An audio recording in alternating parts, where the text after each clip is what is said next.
اعوذ باللہ من الشیطان الرجیم، بسم اللہ الرحمن الرحیم، السلام علیکم ورحمۃ اللہ وبرکاتہ۔ محترم سامعین، آج کے ویڈیو میں ہم آپ کو یہ بتائیں گے کہ اللہ تبارک و تعالیٰ نے انسان اور قرآن میں گفتگو کے کیا طریقے بیان کیے ہیں۔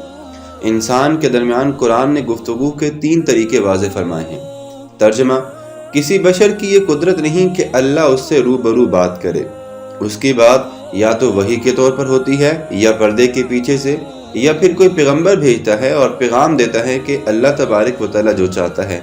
بحوالہ سورۃ شورى آیہ نمبر 51۔ محترم سامعین، حاصل کلام یہ ہوا کہ وہی اس طریقوں کے کہتے ہیں کہ جس میں پیغام بھیجنے والے اور جسے پیغام بھیجا جا رہا ہے ان دونوں کے درمیان راز ہو، اور اس پیغام رسانی کے جو طریقہ کار ہیں اس سے کوئی دوسرا واقف نہ ہو۔ وہی 2 طرح سے آتی ہے، جس کو ہم کہتے ہیں جلی وحی اور خفی وحی۔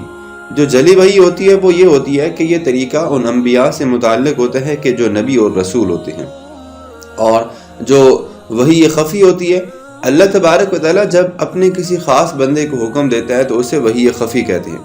اللہ تعالیٰ اسے الہام یا القاء بھی کر دیتے ہیں یا اسے خواب میں ہدایت دے دیتے ہیں، جیسا کہ حضرت ابراہیم علیہ السلام نے خواب میں دیکھا تھا کہ وہ اپنے بیٹے حضرت اسماعیل کو ذبح کر رہے ہیں، اور جس طرح نبی اکرم صلی اللہ علیہ وسلم کے دادا حضرت عبد المطلب رضی اللہ تعالیٰ عنہ کو خواب میں زمزم کا نشان بتایا گیا اور پھر ان کا القاء اور الہام ہوتا رہا۔ یہ ویسے نبی نہیں تھے، تو محترم سامعین اندازہ ہوا کہ اللہ تبارک و تعالیٰ نے قرآن میں باقاعدہ یہ بتا دیا ہے کہ گفتگو جو ہے وہ ایسے کرنی چاہیے۔